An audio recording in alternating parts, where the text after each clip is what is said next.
Well, greetings all. My name is Peter Moar from the Department of Engineering from La Trobe University, and we have an honour today of having Professor Goran Roos here, who's going to be giving an industry presentation to our engineers and an exciting new subject called Ideas to Innovation. So I thought I'd actually quickly go through Göran's presentation and put a few questions to him, more from the perspective of young professionals, students and engineers. So thank you for taking the time. Pleasure. For coming out to our beautiful Bandura campus. Absolutely. If you can just give us a summary of what is being depicted here. Yes. When you look at that slide, you see a sequence of dots. They have two colors and each dot represents countries. So the blue dots are countries that are non-resource dependent, and the red dots are countries that are resource dependent. And what you find here is a plotting of how complex an economy is and what its prosperity level is. And what you can find is that the higher the complexity, I will in a second explain complexity here, the higher the complexity is, the higher the prosperity of the country. And what we know from research is that the complexity is the driver of prosperity, so it's not a correlation, it's actually a causality. The complexity issue actually means that the more complex you are, the more you are able to produce things that nobody else can produce. So that is what it's about. And the larger chunk of your economy that is able to produce things that nobody else can produce, the higher the complexity economy. In other words, if you're on the right, you can produce a very large share of your economy as things that nobody else can produce, and on the left you can produce almost nothing that nobody else cannot also produce. Now if you look at this, you will see that there are two lines through the slides. The lower line of course is the blue line and the upper line is the red line, and what that tells you is that on average an economy that is resource dependent gets a boost because of its resources, which is not surprising. You know, you dig something out, you sell it off. You have a contribution to your economy that you don't have if you do not have those resources. Now, when I arrived in Australia first, around about 2011, and in my longer stay here, I did this plot, and with the help of the data that's collected primarily by Hausmann and a couple of people in the US. And what I saw immediately was that Australia, which you can see ringed in green here, is very high up with a relatively mediocre complexity. So what that told me was that on these 2010 data, since we know that countries that are lower than the average prosperity level on the level of complexity would tend to increase their prosperity, and countries that are higher have a higher prosperity and that the complexity justifies tends to decrease it. What it told me is likely that Australia's prosperity will go down unless it chooses to increase its complexity. And of course now when we look back from 2016 we can see that that actually happened. So Australia's prosperity level now is substantially less, and the way you primarily see that is through a rapidly increasing budget deficit, because obviously prosperity is now maintained on a level that cannot be afforded. In other words, our underlying prosperity level is substantially lower than the one we see, and the price we pay in Australia is an increasing budget deficit.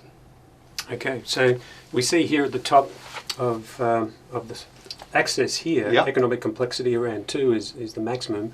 We have Japan, Germany, yep. and Switzerland. Yep. So they're the top nations in terms they of are complexity. Indeed. Yes. What I was surprised about to see here is New Zealand. Yes. Is significantly higher than Australia. Yes. So what's that saying? What it is saying is that Australia has very small share of its economy that produces things that nobody else can produce on a global market perspective. It does not take into account if you produce something and sell to your neighbor in terms of a domestic market. Mm-hmm. It only looks at international markets, because that is what generates prosperity from a national perspective. So you can have a company doing something unique in Adelaide selling it to Melbourne. That will not really turn up in the statistics because it is a zero-sum game within the national economy. So you see, it tells you a number of things. Firstly, it tells you that New Zealand is likely a more open market. It probably competes with a larger share of its economy on the world market. It's been forced then to learn how to balance between price-based competition and non-price-based competition, and as a consequence it has developed a number of firms that are able to produce things that other firms in the global scenario cannot produce, and that increases its economic complexity. And if you look how New Zealand's economy has done over the last 5-6 years, it has done substantially better than Australia's economy. So we can certainly learn from our friends across the Tasman. At least when it comes to competing on a global market with small firms, yes. Okay, fascinating.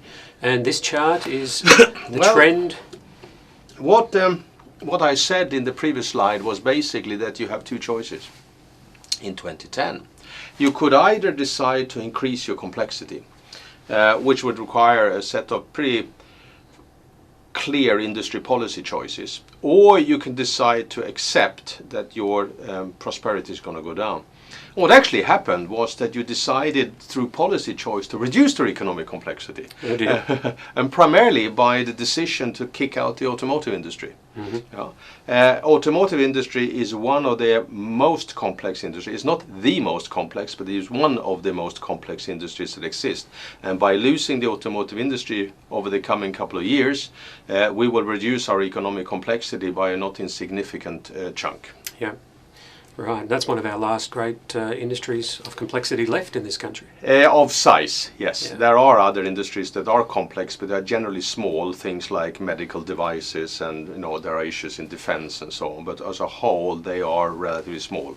The largest industry that remains of a high level of complexity, in other words, if we multiply size with complexity differential to where we are today, it will be primarily in some of the defense industries.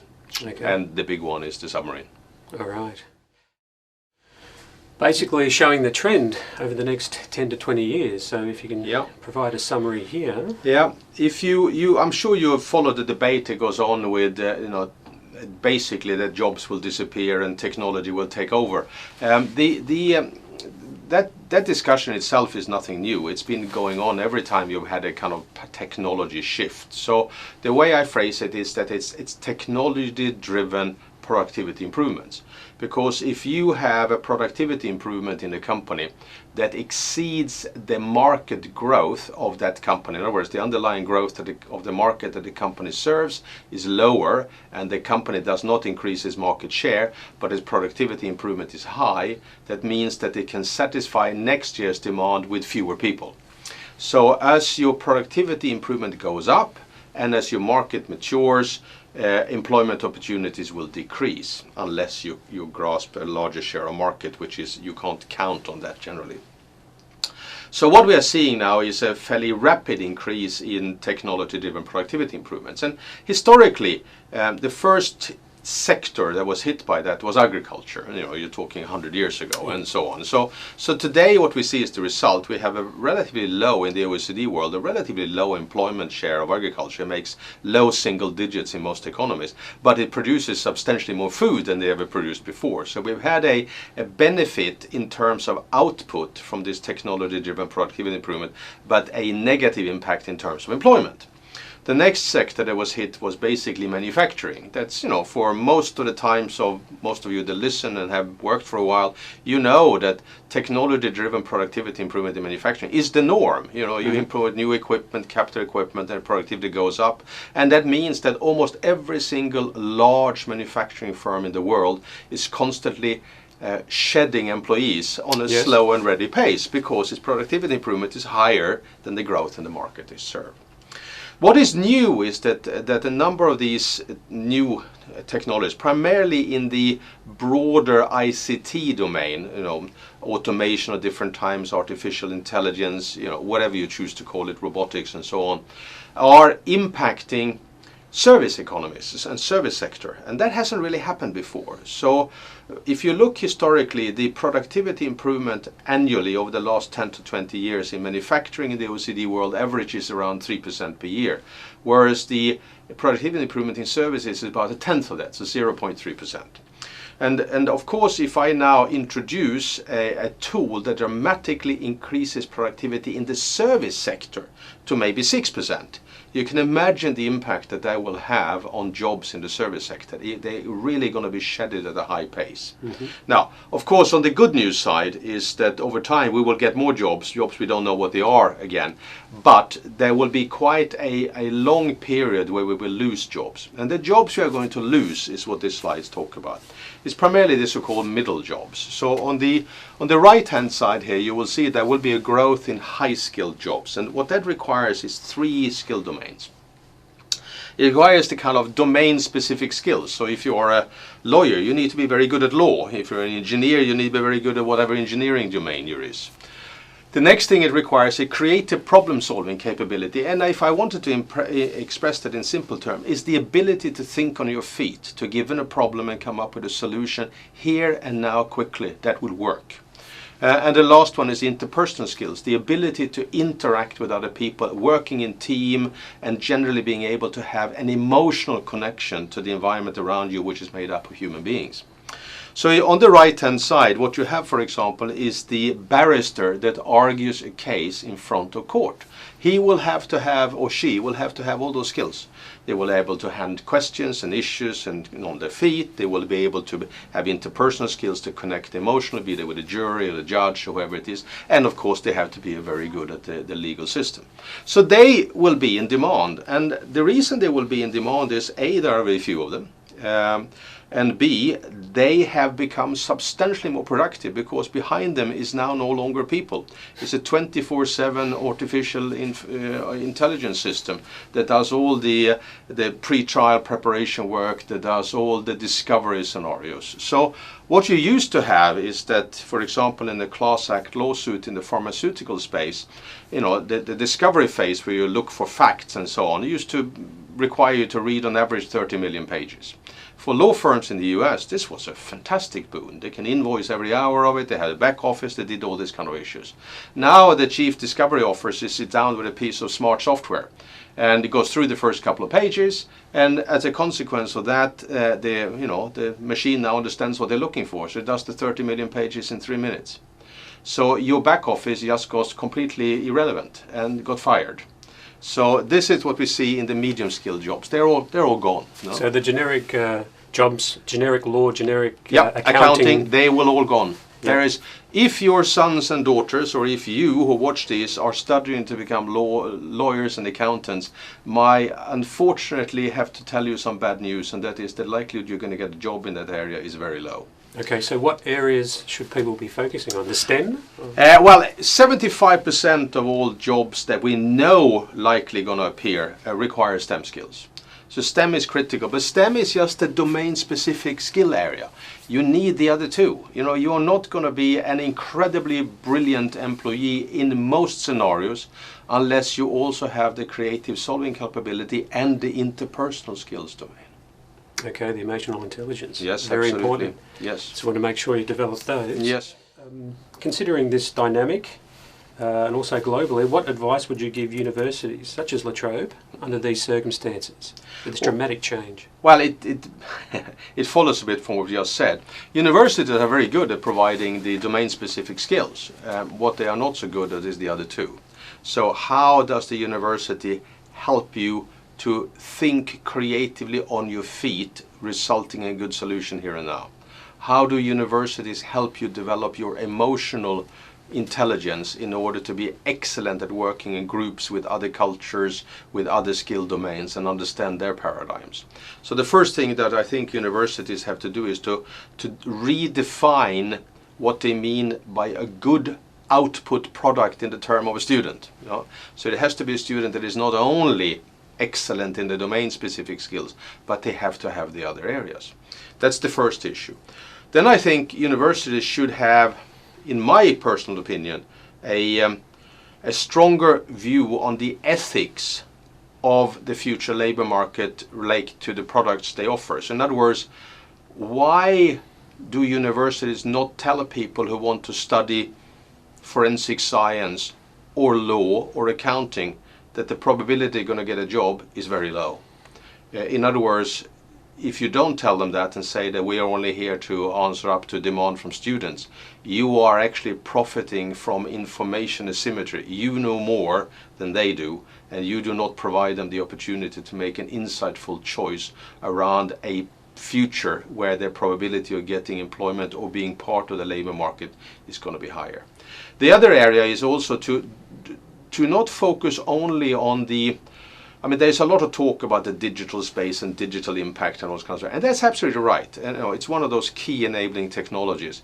But there are 8 or 9 other key enabling technologies which are going to be equally important, albeit with a little bit of a different timeline. So all of us now are looking at things like ICT and digital and talking about everything from digital landing pads to digital entrepreneurs to digital this and digital that and Industry 4.0 and so on. That's all very important, and that's what we're going to see first.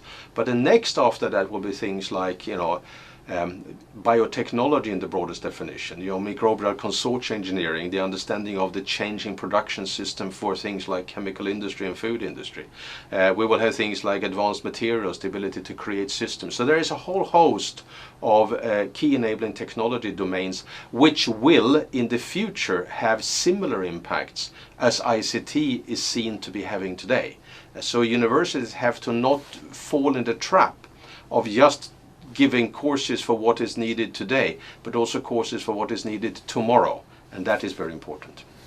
Well, it's a complex problem, isn't it? It is a very complex problem. Probably our last question before we move on.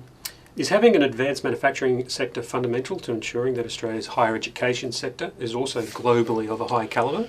That depends on what you want the higher education sector to do. So if you're looking at the higher education sector as firstly, a closed system where you are educating people who are going to get a job as a researcher to produce research output primarily in the form of articles, then you don't need a manufacturing sector because you will be able to do that all on your own, very much like Australia has done for a long time where you are. So in summary, if you're going to continue to do what you do now, which is to say that the Australian taxpayer is subsidizing research, the benefit of which is a higher ranking in academic league tables, but where the research outcomes are being commercialized outside the country, which is done today, that's fine. The question is, for how long can you keep doing that? And then the next level up you will do as a university then is to try to look at alternative income streams, which is primarily then education, cross-subsidizing research. And then you risk falling in the trap that you look at your international students as a means of increasing cross-subsidization, which means you drive down the cost per student in that area. And that risks reducing the perceived quality. So although it tactically may increase the economic benefits to the university, it strategically commits suicide on the reputational level. On the other hand, if you want to have a issue around a self-sustaining system, then you need a very sophisticated industry who constantly are able to A, put to use the outcomes from research, and B, demand research that isn't done and then will be done to deliver outcome. And in this balance between applied research and not yet applied research, you are able to generate a system that keeps moving forward. And you tend to see that in universities that rank very highly on the cooperation with industry scenario. So if you go for the ranking, for example, the Leiden ranking was very good because that balances for the size of universities. They have 2 ranking systems. The first one is academic performance, and I think the top Australian university will be somewhere around position number 40. It's another university, this town that we probably shouldn't mention by name then if we're here. And then if you go to the other ranking where you look at universities who are really good at contributing to industry, the top university in Australia is around 250 position, it's down there, and it is UTAS. UTAS? Yeah. Oh, University of Tasmania. Absolutely. Okay. So so the interesting issue is that difference. There are totally different universities in the 2 rankings, and the second one is the ranking lists are completely different. Whereas if you look at universities in the Germanic world, which you will be familiar with, be that Germany or Sweden, for example, Switzerland is an exception here, but Germany and Sweden, you tend to find a reverse. The universities on the academic side are not incredibly high up in the ranking, but they are very, very high up on the industry relationship performance. Yeah. Whereas Switzerland is an exception in the world because it's high on both. Okay. Yeah. Fascinating. Mm. Yeah, well, the Germanic countries have a two-tier university system, which I believe would result in that. Absolutely, it does indeed. One tier is focused on producing industry-ready graduates. Yes. And working directly with industry, and the other tier of the university sector is more focused on producing PhD, research-ready graduates. That's right. Yeah. That's right. But even they are not, if you look at the top 100, they are not really that high up. Yeah, I've noticed that. Fascinating. Now I know. And the issue is that that is not important.